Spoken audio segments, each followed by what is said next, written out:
I'm Ashley Chancellor. And I'm Bo Maddox. And this is Collateral Gaming with Collateral Cinema.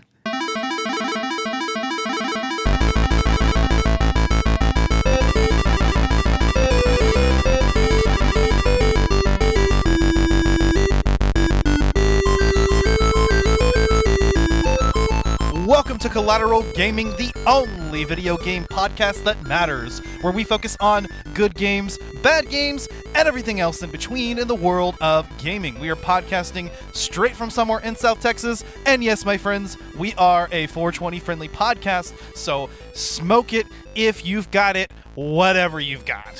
Whatever you have. I mean, if you have flour, if you have wax, if you have blunts, well, I mean, whatever, man. Thank you, Bo, again for being on this episode. We are talking about another retro PS1 title, and we will definitely get into it. I mean, first of all, happy spooky season, everybody. Yeah, happy Halloween to everybody. Happy spooky season. We already kicked it off on Collateral Cinema with the Human Centipede and everything, but now we are kicking it off on Collateral Gaming properly with quite possibly one of the most iconic survival horror games of all time. I almost said movies. I forgot what podcast I'm on. But yeah, this is good survival horror. It's like the original, you know? Hell yeah. Yes, ladies and gentlemen, we are talking about, if you didn't check out the episode title for some reason or whatever, Resident Evil 2, and we'll also be talking about the Resident Evil 2 remake in the next part of this episode, so stay tuned for that. But for this particular feature-length episode, we are going to be talking about the original 1998 video game that helped... I mean, if the first game defined survival horror in a lot of ways, the second game just really takes it to a whole different level, which we'll get into. But I did want to kind of hit some of the more recent news that's been going around in the world of gaming. Excellent. So, namely, actually, and a little bit relevant to what we opened up this season, the Final Fantasy VII The First Soldier mobile game is being shut down. It is actually going to be seeing its end of life. Wow. Yep. Man. As of January 11th. Wow. I mean... After, I think, just over a year? Yeah. I mean, it's not that uncommon for these types of services and, you know, these service-type games to go offline from time to time. But, man, it's like, that's something I never even knew actually existed, to be honest. Yeah. Yeah, honestly. It is, well, and see, this game is actually kind of a battle royale type. I tried it out. It's just, that's not really my thing. I would have liked to play a little bit more, and I guess I can before it closes in January, but it's in the world of Final Fantasy VII, and, you know, it's a mobile game. It's a battle royale, so if you know how those games play, that's basically what it is. You know, and with them launching another mobile title, I think sometime this year, which is actually going to be a turn-based RPG style, covering the events of the compilation of Final Fantasy VII, that's Ever Crisis, you know, it probably didn't get the feedback that they hoped it would. Probably not. I mean, that's usually how it works out with these sort of things. Didn't meet expectations, whatever. Yeah. This month, we're also getting a Resident Evil Village DLC, the Winter's expansion. I would like to talk about that in some form or maybe do a commentary. I'm kind of still working that out, and that's if I'm able to purchase it, which, you know, my financial situation's it's a little off at the moment. But if we can, then, yeah, I definitely have to talk about it because Resident Evil Village is a lot of fun, and we're gonna talk about, you know, the Resident Evil franchise as a whole, kind of, especially this month. As for other news, we did get some gameplay for the upcoming Dead Space remake, which I'm very excited about, and another look at Gotham Knights, if you care about it. I mean, I don't know, it's just like, it kind of reminds me of the Arkham series, but it's not, and you can tell. Yeah, for sure. So, you know, whatever. We'll see how that goes. But, yeah, that's pretty much it. I mean, there really wasn't a lot going on this month to talk about. Doesn't sound like it. I mean, for the most part. No, but it is spooky month. So, yeah, it is the perfect time to delve into the world of survival horror. Yep, back into the world of survival horror, needless to say. Yeah, once again, you have stepped into the world of survival horror, or you have stepped back into the world. Exactly. Something to that effect. Yeah, so Resident Evil 2, the 1998 original video game, developed and published by Capcom, and the sequel to the original Resident Evil. Oh man, I love the original Resident Evil, let me tell you, especially the director's cut, which has a very interesting story behind it as well, especially regarding its soundtrack. I think Wayne did a video on it recently, so yeah, check that out. Yeah, and that may be something we may be addressing this month, because I'd like to do a bonus round actually talking about Resident Evil Director's Cut in particular, because I've played through a little bit of that, and I actually played through a remake as well in preparation for this podcast, the remake of the original game, and we'll definitely get into that at some point, if not now. Yeah. But yeah, Resident Evil, as a whole, I think has defined the survival horror genre, and no better than the way that the first game did. What I like about Resident Evil 2 is that it takes that and it kind of digs in a little bit deeper and tries a couple other things, and just as a game plays better. I want to say the first game does the survival horror genre a little bit better, but like Resident Evil 2 overall, I think, as far as gameplay goes, is a better game. Well, you have to remember with the first Resident Evil, it was really going for atmosphere more than anything, because it was emulating, old school horror movies and zombie movies. I mean, it was trying to be like a real, like, gamified version of Night of the Living Dead or Day of the Dead or something like that. But I mean, with Resident Evil 2, I mean, it has those elements, but you have a little bit more of that Twitch gaming action vibe to it in some areas. Yeah, it does definitely feel a little bit more action focused, and I mean, personally, I kind of prefer the classic Resident Evil games like 1 and 2, and the more recent games, being like Biohazard and Village, because they're games that focus a little bit more on the survival horror rather than the action aspect. But I will say, yeah, I think 2 is just a little bit more action focused, whereas 1 is a little bit more puzzle focused. And that's not to say that there isn't some really horrific shit in Resident Evil 2. I mean, there's lots of body horror in this game, as well tons of it, as well as a lot of gore.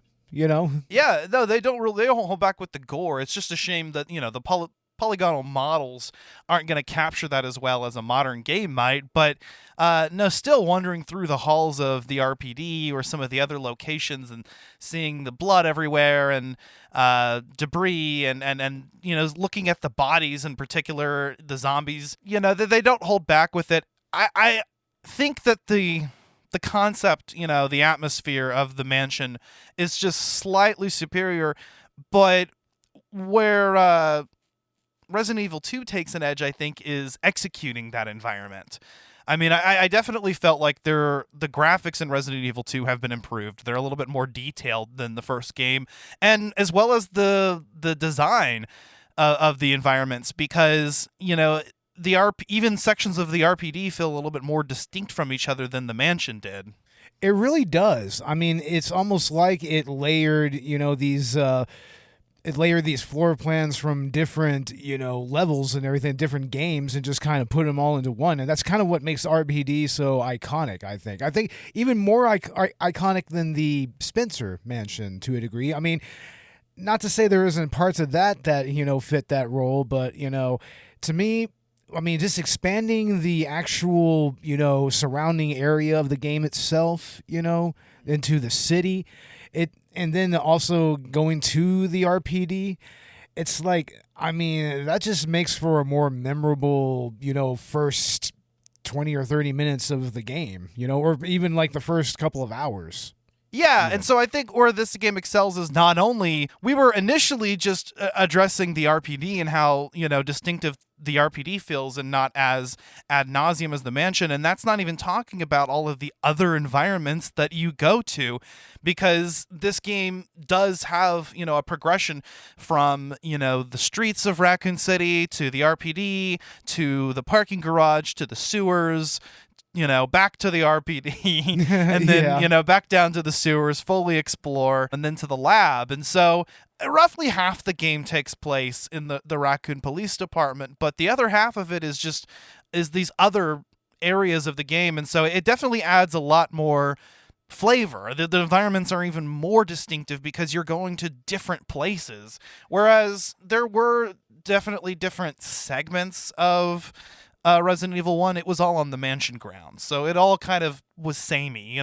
I think that's what really makes Resident Evil 3 really great as well, is because that expanded even further on Raccoon City itself. You don't spend as much time in the RPD there.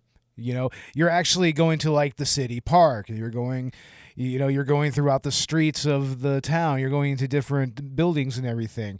And that's here to a degree, but I kind of get why they placed most of the game in the RPD, though. Because, you needed to have a little bit of that central location, because that's kind of what, Resi fans were accustomed to from that first game. Yeah, and RPD is honestly the best part of the game, I think. Yeah. It was about having that one central location where everything just went down. There's a lot of similarities between the two places, but as far as just atmosphere and as far as just real tension, it's like RPD is, I think, the superior location. Yeah, I think so. And if we had just an entire game set in a bigger RPD, that would be fine as well because, just aesthetic-wise, it works. And I think that Resident Evil 2 is a good middle ground because with the original Resident Evil, there is something that you gain by locking everything down to the mansion grounds, as you're isolated. You're in this place, just this one team, and they're all getting picked off one by one. It definitely creates its own atmosphere that way, and Resident Evil 3 kind of takes the progression from the past two titles to its logical extreme and has you basically able to walk the streets a little bit more and gives you a little bit more of an open flavor. Although I haven't played any of 3 myself, just from what I've seen, but Resi 2, I think, kind of is a good middle ground between those because you do go to different locations, but you do also sort of have that central location. And even whenever you move on to other ones, you're in that area. Yeah, getting back to the RPD from, say, the sewers or anything is really not that difficult. It's all really interconnected that way. Yeah, and you can pretty much go back and do whatever you want. And you will, because originally, the first time you go down to the sewers, you do a little bit, and then you come back up to the RPD, do a little bit more, and then you go back down. Yeah. Or actually, no, that's not correct. It depends on which character you're playing as and which scenario, actually.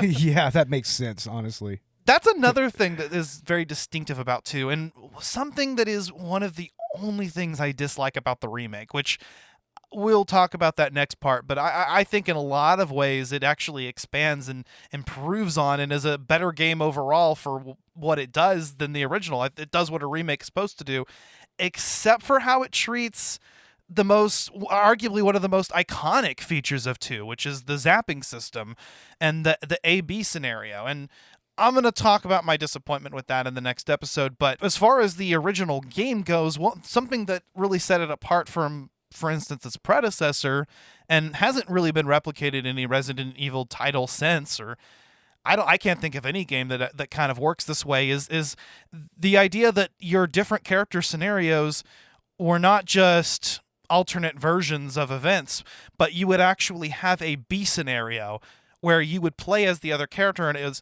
so for instance, if you chose Leon in the B scenario, you'd play as Claire. If you chose Claire in the A scenario, in the B scenario, you'd play as Leon. And in that B scenario, it would actually be what the other character was doing, and they would meet each other at the same locations that you went through in the A scenario. The other character would go fight the bosses that they were supposed to. Any items that they leave behind and don't take are available for you, or at least a couple of them, or they can take those. Yeah. And it's very difficult to understate how influential that system was to later games on down the line, that was such a new concept, was, being able to, like transfer your save file to the next game and then, have like different, items and everything. I mean, that was just unheard of before then, And there was interconnectivity, and there was an actual communication between both scenarios. They existed together. So it wasn't, you pick Jill or you pick Chris. It was you play as Leon and then Claire, or Claire and then Leon, and they actually went on this journey together. And then you can try it the opposite way, and that's going to be your alternate version of events. But it encourages you to actually play all 4 scenarios, and I did. Because I think the replay value is just, again, the first game did a good job of giving you that replay value by, okay, here's the other character you can play as, and here are some other costumes and stuff that you can unlock afterward. But, in this game, they actually doubled that even further and said, here's another way you could do things, and all 4 scenarios are going to be actually a different experience. Very much so. So yeah, even the sets of bosses that you're going to fight, within the A scenario and the B scenario are going to be different, because it wouldn't make sense to fight the same character twice, in their same form. Claire will fight G1 and Leon will fight G2. Yeah.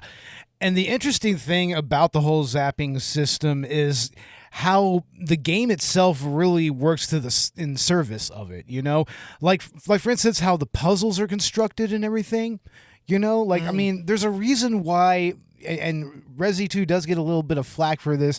There's a reason why the puzzles are a little easier than they were in the previous game, and arguably easier than they were in other games before them, is because it lent itself to that replayability so that you could just get through each scenario and, not have to do a whole lot of backtracking, because that was a huge thing about Resi 1 was, backtracking was a huge part of that game.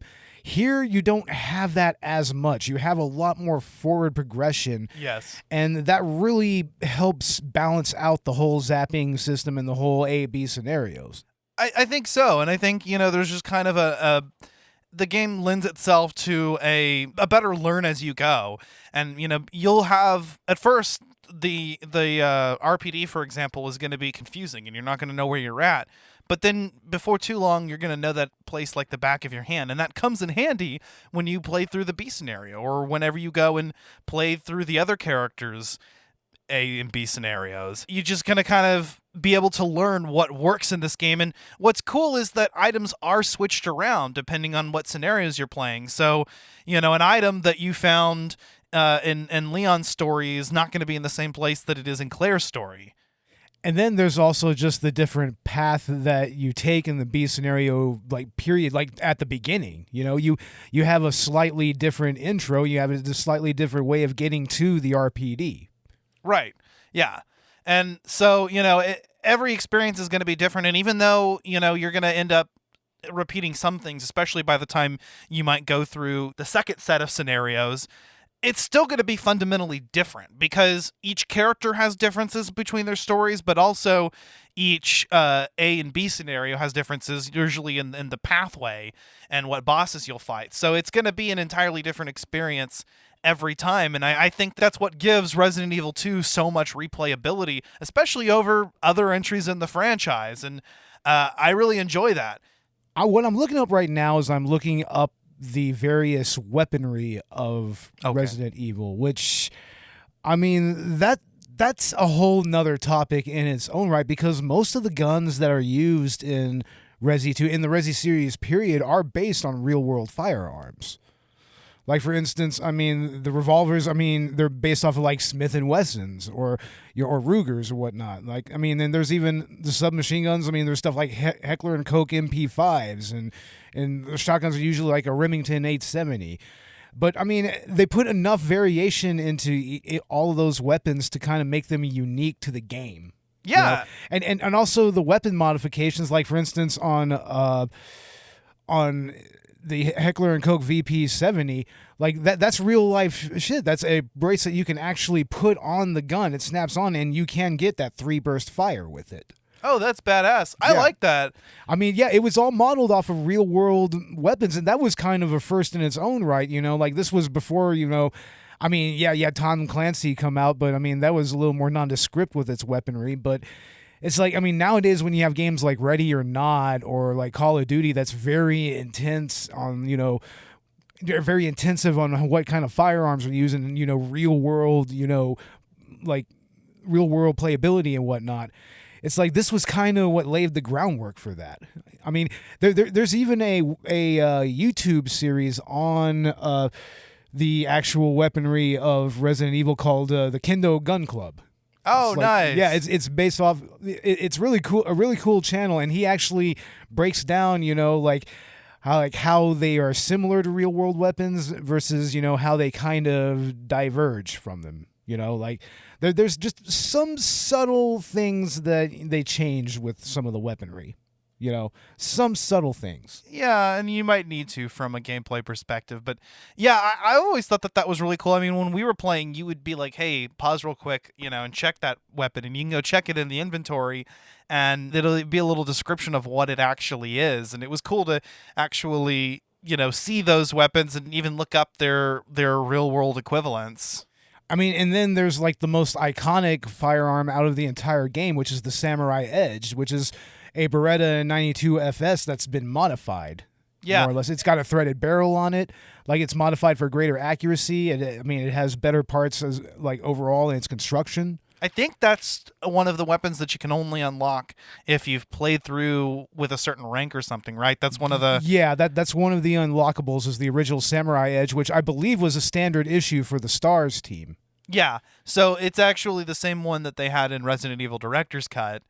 The customized Beretta, but they're calling it the Samurai Edge now. I want to say there is a version of Resident Evil. It might have been the DS version that even implemented that retroactively. But yeah, no, I love how playing through the game a certain number of times or getting a high enough ranking is going to allow you to unlock different types of weapons that you didn't have access to. And of course, it wouldn't be Resident Evil if there weren't, infinite rocket launchers and other infinite weapons. Oh, definitely. I mean, once you unlock a lot of those a lot of those types of weapons and everything, it really just adds a lot of fun factor to the game. Now, I remember when there was a April Fool's Day prank that was, I think it was Electronic Gaming Monthly that played it. They purportedly showed, it was either them or GamePro.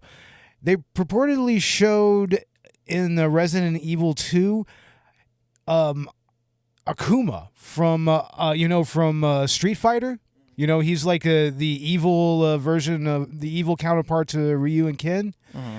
Supposedly, he was going to be a playable character if you did a bunch of really complicated shit between the two scenarios and everything, and you had to unlock Hunk and Tofu and everything and all that shit, and you had to beat all of that, and apparently you would get Akuma, and you could even use his the evil Hadouken that he uses. Fuck yeah. You could use that just like you would a weapon. You hit the shoulder button, you aim, and then you just... no shit. That's awesome. But it was an April Fool's prank. Yeah. Though. I mean, and it got people good, because it would totally track that. Capcom would probably put one of their Street Fighter characters as an unlikable character. And I'm kind of surprised that they didn't make a little bit of a joke in it, a joke towards that in the remake. I'm kind of surprised by that. That would have been kind of funny if just out of nowhere, there was maybe a reference to Akuma or something like that. Yeah, no shit. That is cool as hell. Yeah, I mean, speaking of, you mentioned them earlier. There are even game modes that are unlocked by getting, a high enough ranking, which is determined by how quickly you get through the game. I think how many times you save, things like that. Yeah, how many times, and also how many times you use first aid sprays. That's also very important. Yeah, that factors into it. I don't know if how many times you use herbs factors in, but that's good to know. Actually, I'd always just kind of use them interchangeably, but there's a reason to save those first aid sprays and not use them if you don't have to. Definitely. Yeah. So, but yeah, you unlock the fourth survivor, where you play as another survivor of the Raccoon City incident. That's Hunk.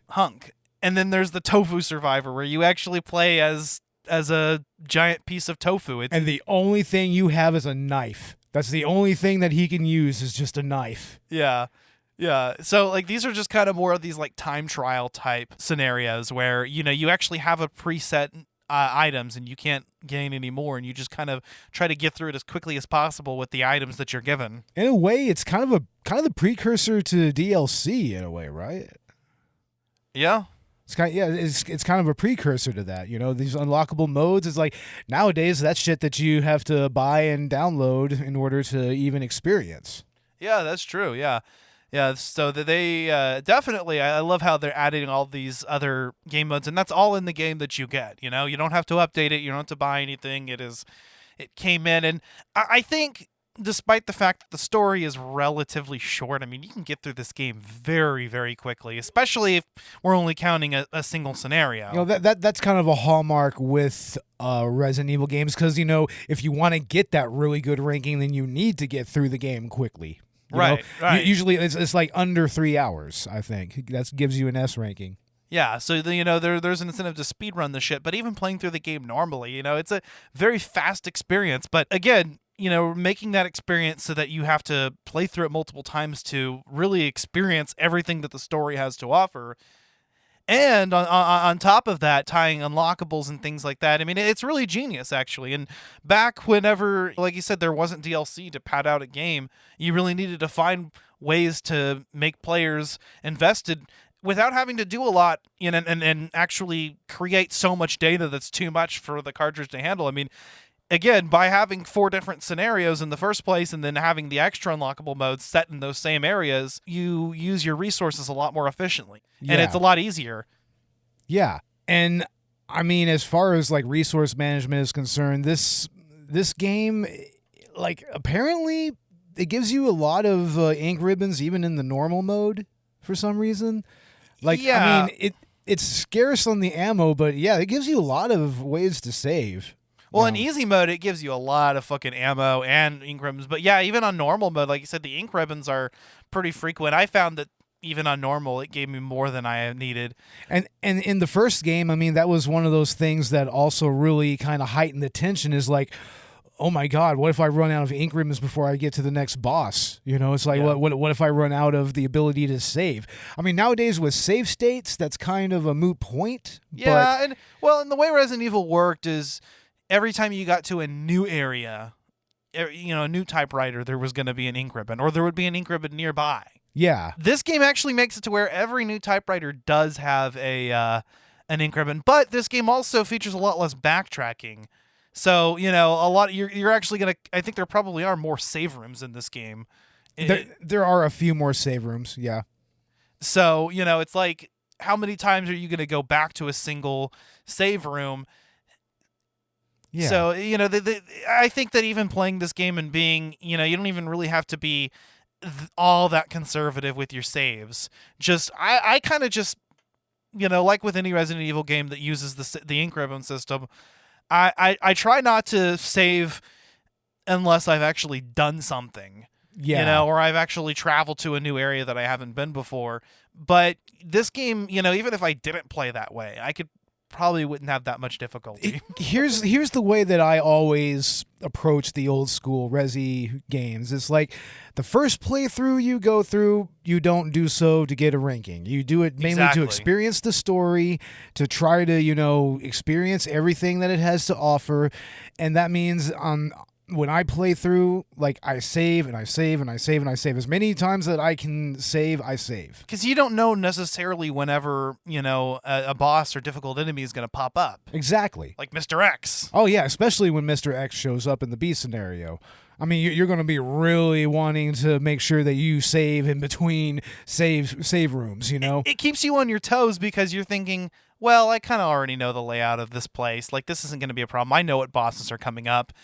But you don't, you'll have like Mr. X pop up out of nowhere, and that's terrifying. And once you learn that Mr. X is actually just a scripted enemy and he's not all that difficult to take down if you have enough ammunition. But up until you realize that after playing through the game a couple times, he's kind of terrifying. They play this really ominous music when he shows up, and you just think, oh, hell no. Yo, exactly. You're totally just like, God damn it. He just busted through the goddamn wall and shit. And it's like, it's usually in a narrow corridor and everything to where you could barely just get around him. Yeah. It's like, yeah, I mean, it's a very It's very tense. I mean, he has a little bit of a delay in his attacks, because he's a bigger enemy. That's typically with games, the bigger the enemy, the slower the attack. But so, I mean, you can kind of, avoid him for the most part. You can avoid his attacks. But, I mean, when you're in those narrow corridors and hallways and whatnot, it's like, God damn, that's just ramped up to 11. And it's something that they kind of improved upon in Resident Evil 3 with Nemesis. And in the Resident Evil 2 remake, they really improved on Mr. X and the whole stalking behavior. But, we'll get into that, and I'm sure we'll talk about Resi 3 at some point as well, but I definitely think that Mr. X is underutilized, especially when you compare him to just where they've taken that type of character in future installments or versions. But I do think, during your first playthrough, it is a little bit terrifying. Like I said, it's the combination of the soundtrack and just the fact that here's this enemy that the first time you come across, you probably don't have enough equipment to take down. You're going to waste all of your ammo on him in a survival horror game. I mean, I can see that happening. I kind of knew who Mr. X was, and I knew, okay, I just need to leave. I just need to get the fuck out of here. I'm not even going to try. But can you imagine? Well, you probably did, playing this back in the day. And you just come across this enemy that's especially since he comes up in the B scenario and you never really encountered him in the first time that you played the game. I mean, it was just kind of a surprise to just have this new enemy just plopped right into our lap like that. I mean, out of nowhere, and he's after something specific, which it turns out to be Sherry's pendant. Right. But I mean, yeah. I mean, when you're doing that first playthrough of both scenarios, no matter where you go with it, it's so surprising that just it was such a shock. Yeah. At that time. Yeah, and he'll actually be the final character, the final, not the final boss, because there is another one, but I guess the penultimate boss of your B scenario. Yeah. Is going to be the Super Tyrant, and it's going to actually be being able to actually take him down in another form, which is, it's not really clear if that's supposed to be an upgrade or a downgrade, because, he's a lot more deadly, but he could actually be taken down, permanently. Yeah. But then again, that may just be because you have the fucking rocket launcher at the end. Of course, which of course is a staple of the old Resi Evil games. It's like, oh yeah, you have to fucking shoot the final boss with a rocket launcher, and that triple take. It always has to have the triple take before the tyrant blows up. Hell yeah, that is just classic Resident Evil. I fucking love it, and the character has to say some cheesy line. Oh, definitely, you have to. Yeah, fucking awesome, man. And I think that's the part that just got me really excited, I think, when I was playing through this game. I started with Claire A, Leon B, because apparently that's the most canonical route. Yeah. Although, elements of both scenarios kind of exist in the canon, or both sets of scenarios. So it's really not clear. Of course, the remake kind of really changed things quite a bit with that. But anyway, it was just such a joy being able to experience that boss battle at the end of the B scenario. So, you're not even facing the same quote-unquote final boss that you were expecting. And then on top of that, they give you another final boss, which is the 5th stage of Birkin. Yeah, and that's in the train whenever he's just this big gelatinous monstrosity, just, turned into just an abomination, I mean, it doesn't, but thankfully he's very slow, so it doesn't take a whole lot to really take him down. Honestly, if you have the submachine gun at that point, and you just load him up a little bit with it, and maybe a few grenade shots, and maybe a shot from the rocket launcher if you still have one, it's he can be taken down. But yeah. If you don't waste the other shot of your rocket launcher on a crowd of zombies, yeah, because you get 2 shots, one of them will automatically trigger a cutscene and kill the Super Tyrant. As awesome as that would be, though, Yeah, but you can't actually.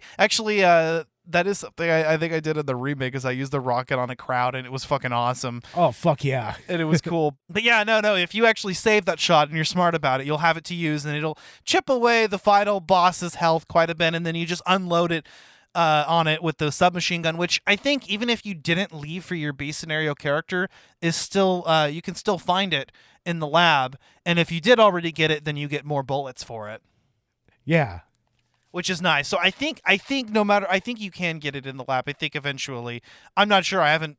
I've always left it for my B scenario characters both times I played. So See, I went ahead and just as Leon took both the knapsack, and the machine gun. So see, I realized that I would definitely need it more in the B scenario, which is supposed to be more difficult. And also, I knew that I only wanted to take one and leave it for the other. But now that I'm thinking about it, the submachine gun might be a good choice to give Claire early on because she doesn't have as good weaponry as Leon does. yeah, her main two weapons Other are than the grenade launcher. Yeah, the grenade launcher and her pistol. The grenade launcher is nice because it has so much versatility that you really don't have to use a lot of her other weapons. I mean, you typically will keep her handgun equipped, but it's like the bow gun is like, who uses that really?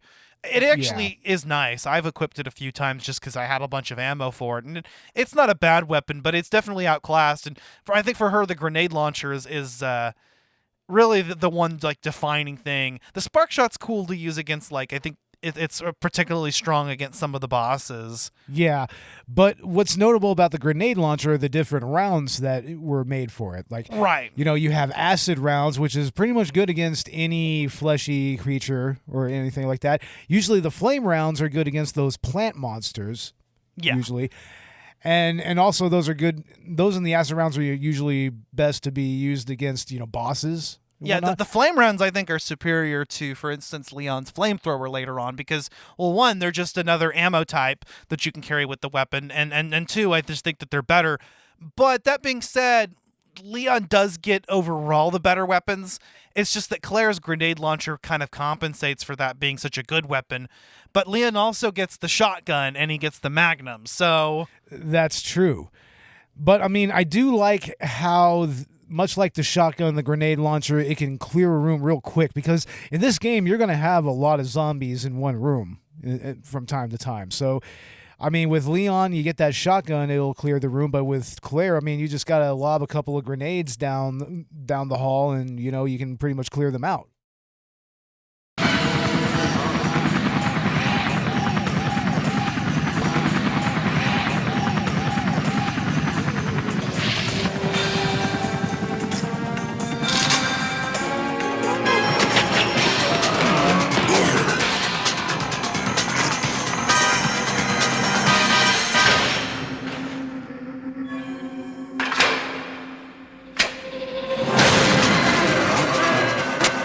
Biohazard 2. and the game actually gives you a pretty decent amount of ammo, even on normal. Actually, I mean, like I said, it was a little bit more scarce, but and there were certain times where, like, especially like early on in the game, I was having difficulty, if I have with enough ammo. But if you explore everything that the game has to offer and check out every area thoroughly, the game will kind of push you towards using certain types or stockpiling certain types for a certain area, and so I don't think ammo is really too big of a difficulty. I don't know if there's actually a harder mode that's unlockable. I think there is actually. Yeah?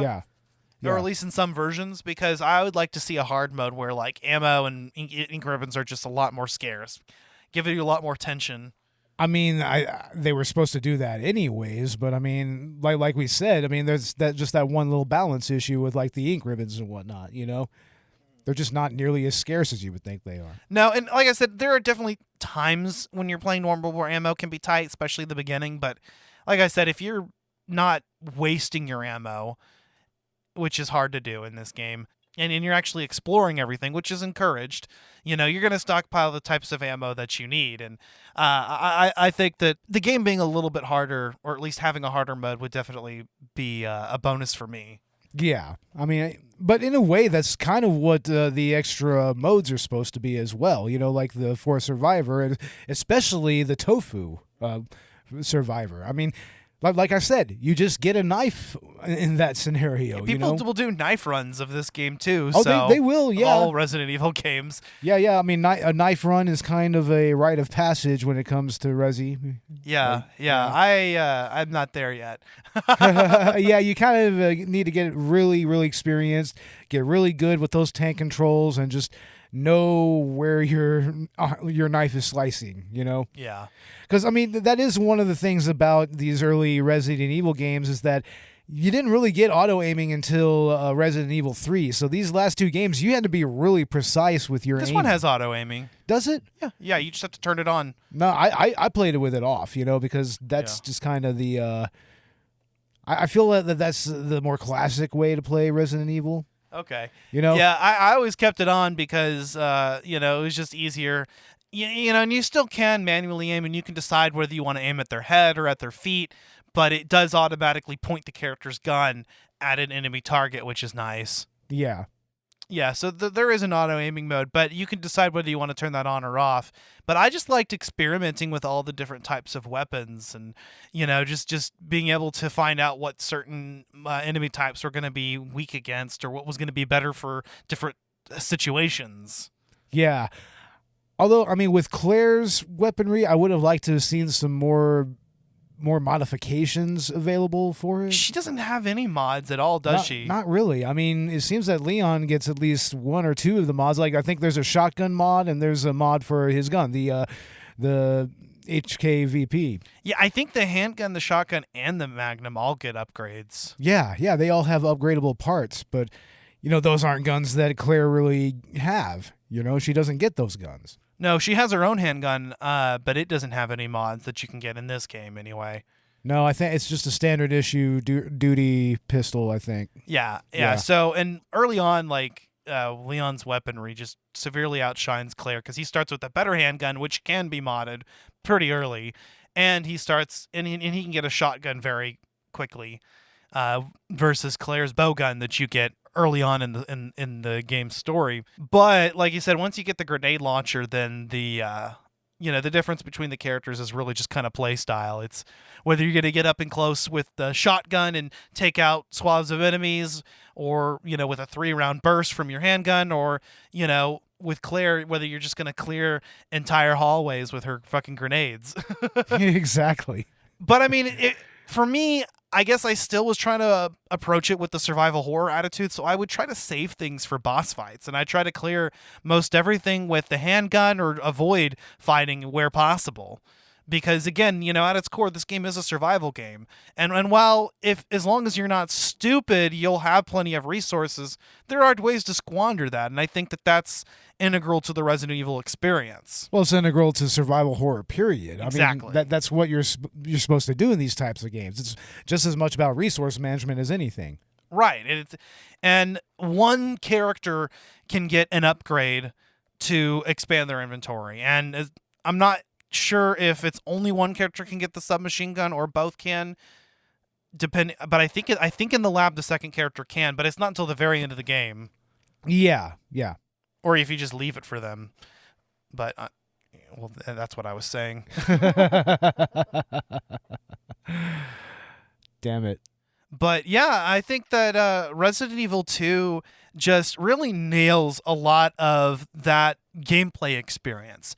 Again, I think that the first one does a better job at being a survival horror tile, both in atmosphere and in, I think, the scarcity of resources. But I think, just as a video game, Resident Evil 2 outshines its predecessor in a lot of ways, and that's what a sequel should do. Exactly.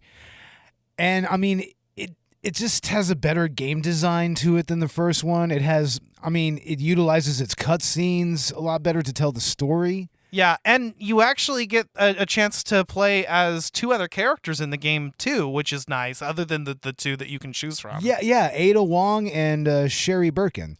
Yeah. And Ada Wong, I mean, she's kind of become this really kind of, mystical character or really mythic character in the Resident Evil lore. Because later it turns out that she was an Umbrella spy. Like, she was sent specifically to get the G virus and everything. And I mean, she became a fan favorite pretty quickly. Yeah, she did. I mean, despite the fact that she and Leon have a very quick romantic progression, you still kind of are invested in it. I like it, Yeah. and I think Ada's just such a cool character. Definitely the better side character. Playing as Sherry is awful because she can't actually attack anybody. No, but I mean, and she doesn't get attacked in the same way as the other characters, but I mean, who really wants to see a zombie munching down on a kid in a game, Right. So, I think like the Sherry sections kind of slow down the pacing of Claire's scenario. Although I do like the relationship between Claire and Sherry better than the relationship between Ada and Leon. The relationship between Claire and Sherry is really nice. From a story perspective, I really enjoy it. But just playing as Sherry is just such a chore because there's not any actual combat. And it's not there's nothing really that having no combat introduces. There's like one puzzle that you solve as her. Yeah, I get what you're saying. It does feel like Ada's side quest or whatever. It seems a little more involved because she's able to fight against the enemies. But even Ada's side mission, and playing as either of the characters, is not nearly as engaging as it is playing as the original cast. I mean, there's just a lot less to do. But at least Ada can actually attack other enemies, and you can check it out. I think her gun pretty much is just the same thing as Claire's gun, actually. I think it is. Yeah. Yeah. Yeah. But it is, at least hers is a little bit more enjoyable. I actually like what they did with those two characters in the remake, which we'll talk about. But, I mean, overall, what did you think about the characters of Resident Evil 2? I think that they're a little more three-dimensional than the characters of the first Resi game. I mean, the first Resi game, I mean, you still get to really get to know Jill and Chris and the STARS team members, but only to a point, Yeah, and they're all kind of the same type of character because they all have the same occupation. Yeah, they're all members of the same team. They're all cops. They've all had, lots of tactical training and whatnot. They're pretty much a special ops team for, basically like a SWAT team. Yeah. Now compare that to Leon and Claire. I mean, Leon's a cop, but he's a rookie cop. So does ACAB include Leon S. Kennedy? I'm going to say yes. Especially Leon Especially Kennedy. Leon Kennedy. But, I mean, yeah, he doesn't have a whole lot of experience as far as, it's his first day on the job. It's his first day on the job. He doesn't have experience as far as tactics, as far as, he's a little more skilled with weaponry than Claire is. But Claire holds her own, though. I mean, and she doesn't seem to be particularly a trained shot or anything, but it seems like she's held a gun before. Like maybe she her brother had helped her. That makes sense. I mean, she's still Chris's sister, I mean, Chris is her brother, so yeah, there's going to be some.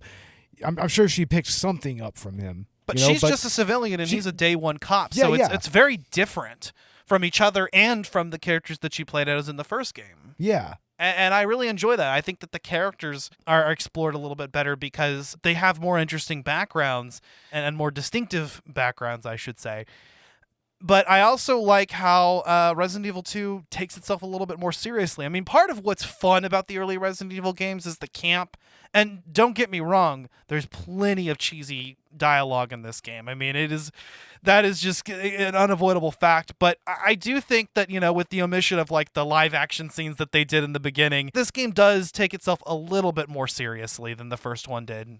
Definitely. I mean, there's so much about the original game's voice acting that by this point it's a meme, like Jill Sandwich. Yeah, and just that beginning intro is so much fucking fun. It is. Yeah, it's a lot of fun, and it's kind of cool that they were able to get some actors together and, make them actually look like the characters and, be able to do that. But that wasn't going to be particularly possible with Resi 2. I mean, that's why the use of cutscenes is it's a lot stronger here, I think the story actually is improved as a result because of that. You know, and obviously it's going to be a completely different experience. There is something super fun about the original game and the vibe that it goes for, but I do like that this game does something different and takes itself a little bit more seriously, and that actually is a boon for the story. Yeah, and it really helps sell the characters to the player, like you really do come to care about Claire and Leon and Sherry and Ada a lot more than you do, the members of the Stars team. I would argue that Resi 3 really helped, establish Jill as a better character. Yeah. But here, there's a reason why they went back to Leon for Resi 4 and they went with Claire for Resi Code Veronica. They're arguably the most compelling characters in the entire franchise. I like that they actually did that. And that Resident Evil has, continued to follow protagonists in different ways. And so you can play Resident Evil 1, you can play Resident Evil 2, and it's like, hey, if you like playing as Jill, she comes back in Resident Evil 3. If you like playing as Leon, he comes back in 4. If you liked playing as Chris, he comes back in several of the later games. Yeah, in 5. In 5, okay. From 5. He's also, I think, in and I know he's in Village. In 6, he's definitely in Village, and he comes up and he shows up near the end of Biohazard 7. Yeah. But and then if you like Claire, she's a playable character in Code Veronica. So it's like, no matter what, I love how they continue to follow these characters and even kind of moving forward with the real progression of time. Yeah. I really like what they did with Claire's story in Code Veronica, honestly. I need to play more of that one. I started Code Veronica. You really should. It actually goes a little more in depth into the origins of Umbrella. Yeah. A little more. Yeah. So it's a compelling story. Yeah, I'm kind of really diving into the Resident Evil franchise as a result of the podcast, because I played through Biohazard and through Village when we did, episodes on those, and now I've played through the first game, at least the remake, and I've played a considerable way through the director's cut. I've played through both the original and remake of Resident Evil 2 extensively. I've played all 4 scenarios of this one. So, and I've started Code Veronica. I'm looking forward to the remake of 4 that's coming out. Yeah, and you still got to play Resi 3 as well. Yeah, and I think that's next on the list, actually, is I want to play through 3. I don't know about 5 or 6, because they're kind of the ones that nobody really talks about, or if they do, it's nothing good. They're kind of the redheaded stepchildren of the franchise. I'm sure they have their fans.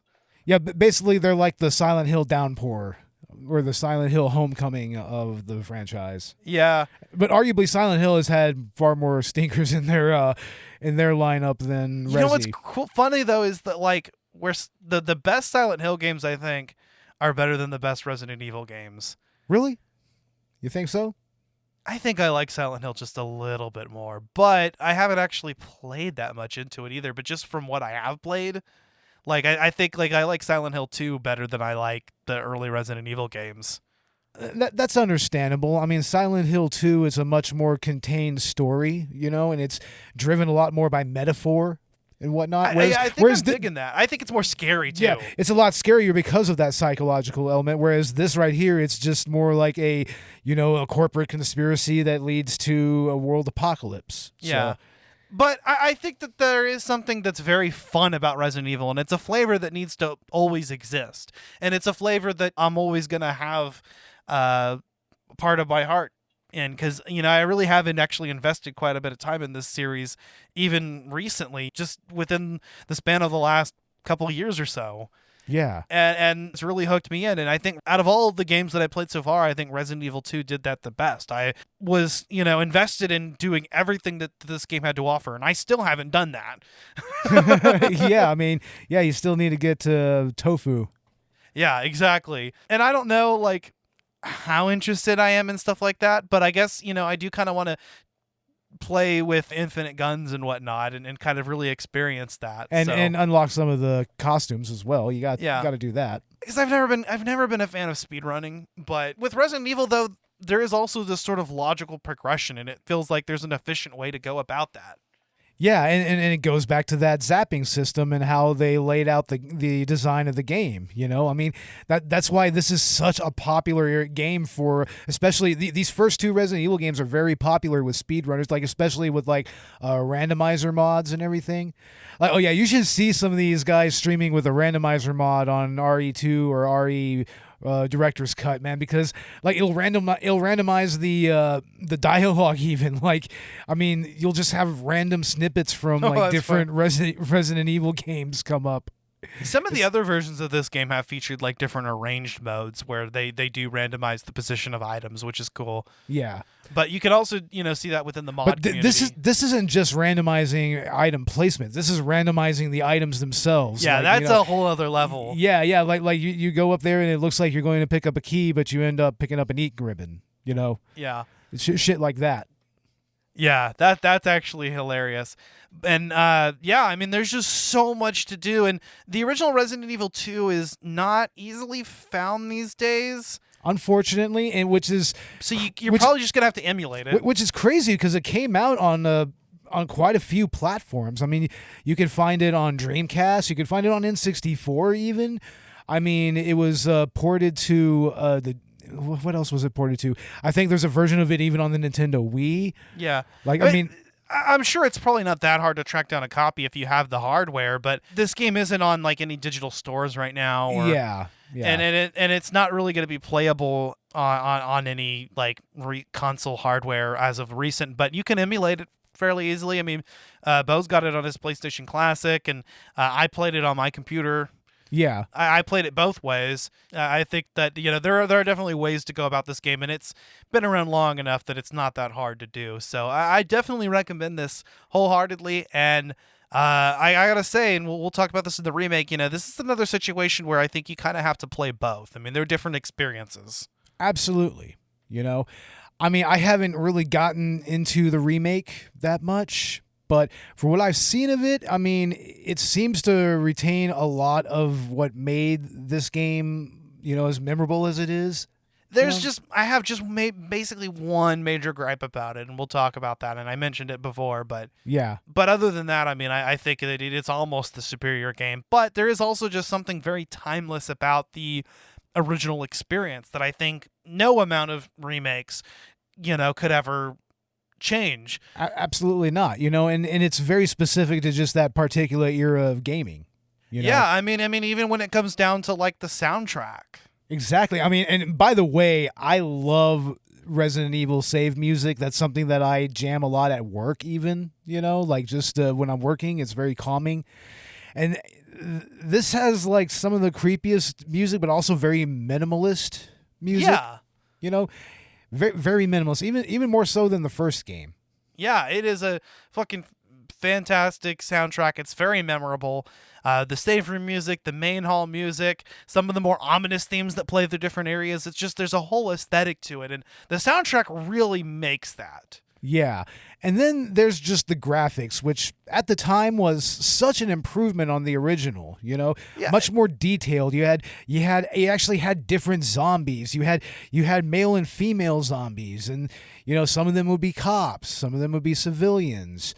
And even the design of something like the liquor. There's a reason why the liquor is far more remembered than like the hunters. Yeah. The hunters in the original game, like they were terrifying in their own way, but there's just something about the liquors that are just really visceral and just really just gross, like it almost feels like it had like an exoskeleton that it got rid of or molted or something. Well, in just terms of design and behavior, the liquors are way more terrifying. In fact, I'd argue the hunters aren't scary except for the fact that they're just very tough enemies that can kill you very easily, that can come out of nowhere.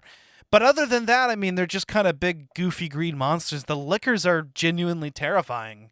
Yeah, especially because they can actually climb on walls and ceilings and everything. I mean, they can drop right on top of you. They can attack you from the side. It's like they took everything that was difficult about the spiders, about the giant spiders, which are in this game. Like everything about the spiders and also everything about the hunters, and just kind of combine them a little bit, Yeah, definitely. I love that. And there is a way to get around them if you move, slowly, but it's not guaranteed. You might step on something that I think like if you step on the glass, it actually will alert it. If you try to run, they're going to hear you. Because they're blind, but it just makes them, just adds another aspect to this type of enemy, because you think, I might want to sneak around this. Yeah. Of course, with the white weaponry, which you can get fairly early on, they're not really that big of a challenge. But even so, the first time you come across one, you're like, what the fuck? Hell, just a couple of acid rounds will take them down real quick. And then later on in the game, they'll throw like 2 or 3 of them at you at once, or like super lickers. And so, yeah, they actually can kill you very quickly, even late game. Yeah, no kidding. You really got to go in there with the strategy, and then that's the best thing. And I think there's a lot of trial and error. You walk into a room and you're like, oh shit, there's a boss here. All right, let me reload, equip myself right. Yeah, and you definitely want to do that in this game. Yeah, and I think like we talked about with Final Fantasy VII, the idea of using 3D models on these pre-rendered backgrounds is just kind of what adds to the entire aesthetic. It really does. It allows Resident Evil to tell a story in only a way that a classic Resident Evil game could. Yeah. And with those camera angles that just change and the tank controls that take quite a bit of getting used to. I would argue that they're slightly more fine-tuned in this game. Yeah. Slightly than before. Well, and you have to remember that the whole point is that it's disorienting. They're doing that on purpose. They're shifting camera angles really quickly and using hard-to-master controls because it makes the experience more terrifying. It kind of replicates, for instance, what it might be from the character's perspective of maybe not being able to move around or attack accurately because they're scared or they're in tense situations. Yeah. I think that it's a good way, and I think the early Resident Evil games really actually evoke that experience well. It does make the game just a little bit scarier when you got to get away from this enemy, but your character just isn't quite cooperating because it's difficult to turn them and move them and have them run all at the same time. Yeah, there's no doubt that that's deliberate, and that's always been the case with Resident Evil controls. I mean, I would argue that with Resident Evil 4, I mean, that's why the controls were designed the way they were in that one. It was to kind of add to that heightened tension. There's a reason why even when you aim and you can still kind of move around a little bit, it's like you're still limited in your movement and everything. It's meant to up that tension. Yeah, I think there is something very deliberate about, especially the early Resident Evil titles with that, and it's why this series just definitely has its own brand and of survival horror, and obviously being influential to the genre as a whole, but even into the modern day continues to have its own distinctive self. Yeah. I mean, there's a reason why they had to turn around and go back to the survival horror mechanic in order to make the new Resident Evil games like the new memorable games in the franchise. Yeah. There's a reason for that. It has its own identity, and Resident Evil 2, I think, really has its own identity within the franchise as well. Yeah. There's a reason it's a lot of people's favorite title. Exactly. I'm trying to think about how I would rank the games that I've played so far, and it's difficult. It's like I kind of feel like I need to play through like Biohazard or Village again.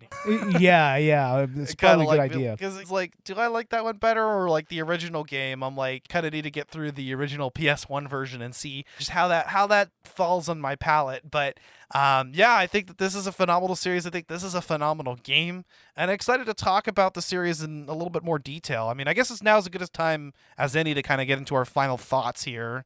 Man, I mean, this is once again another game that's very nostalgic for me. Much like Final Fantasy VII, the Resident Evil series was when gaming officially grew up.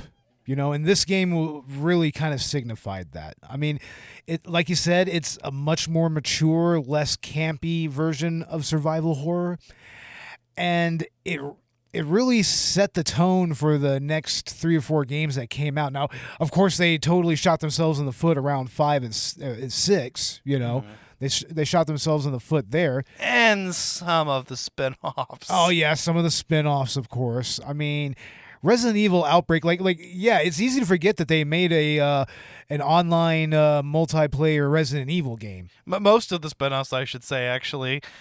Code Veronica is good, but it's like the Revelations games I've heard are good. I wouldn't even call Code Veronica a spin-off game. It's more of just a branching off of the Resident Evil timeline, more or less. Kind of like how, Leon's story in Resident Evil 4 is kind of a branch off of that. Yeah, a lot of people say that it's different. I've just barely gotten into it, but yeah, no, I agree with you, man. It is it's a fun series through its ups and downs. It is. Like, even the worst Resident Evil game is still very playable. I mean, we played Resident Evil Survivor that one time. That is one of the worst ones. But, I mean, it's still a fun little game to get through, you know? At its core, I mean, it was trying something different. And they kind of got that mechanic right in a later game. I think it was a Deadly Aim, I think it was.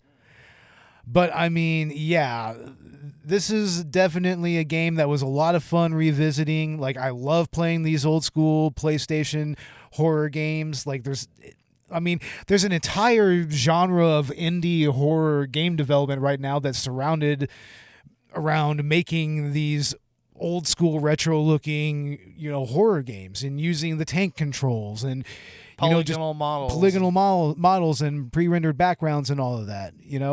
It's like that style's still being replicated to this day, So, I mean, this game's influence is, very, very relevant to this day. I agree. Yeah.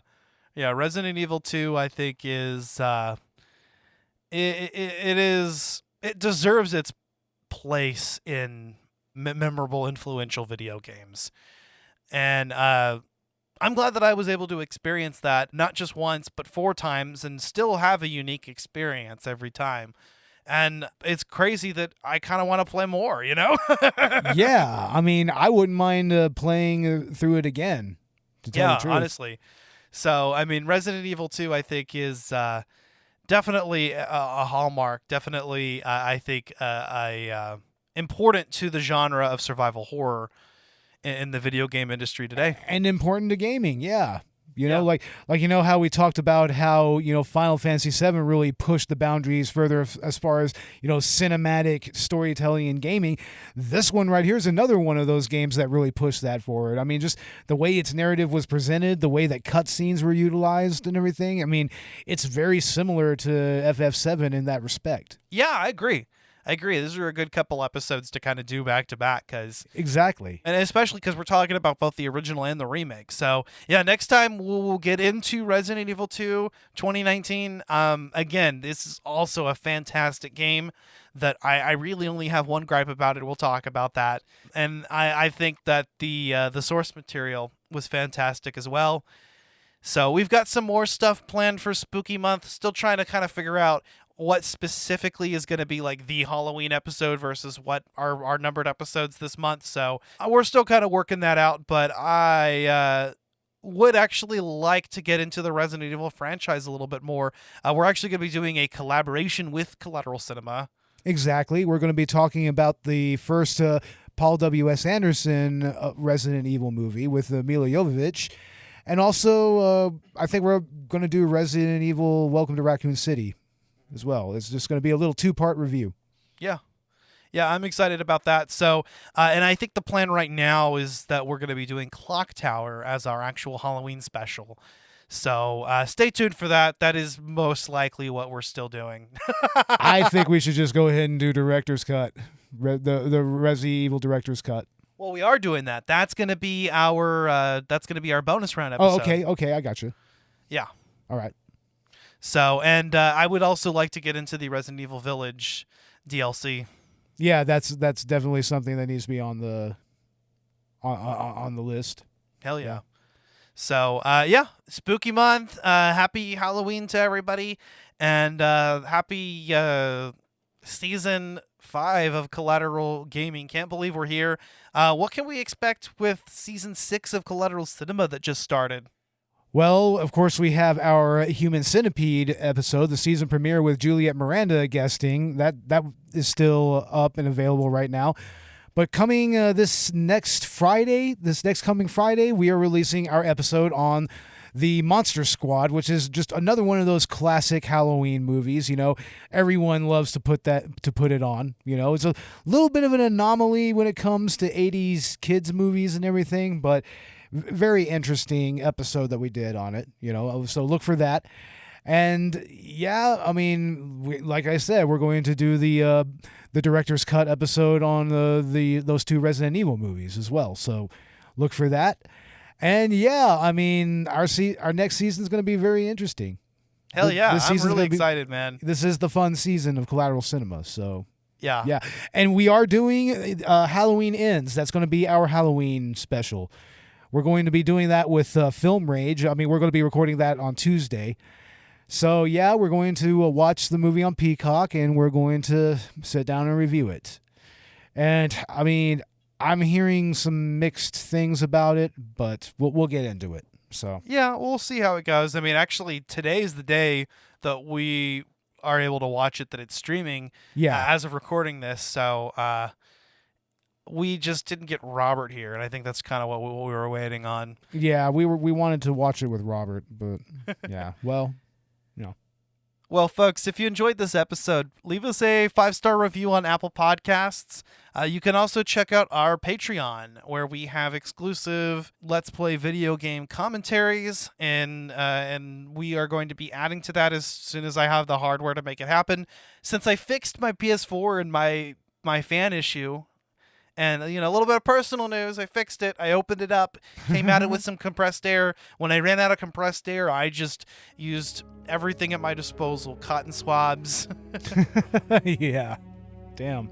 But I cleaned out my PS4, and so now we might be able to record some commentaries on that, which will be nice. I can just use the PS4's in-game recording option, although we may run into issues with that. So we'll see how that goes.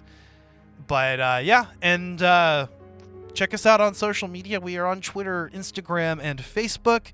And you can find us wherever you get your podcasts. Yep, same for Collateral Cinema. Yeah. Yeah. I guess that's really all that we have to say. That being said, I'm Ashley Chancellor. And I'm Bo Maddox. This has been Collateral Gaming. We are out. Out.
Collateral Gaming is a Collateral Media podcast. All music and game clips are owned by their respective creators and are used for educational purposes only.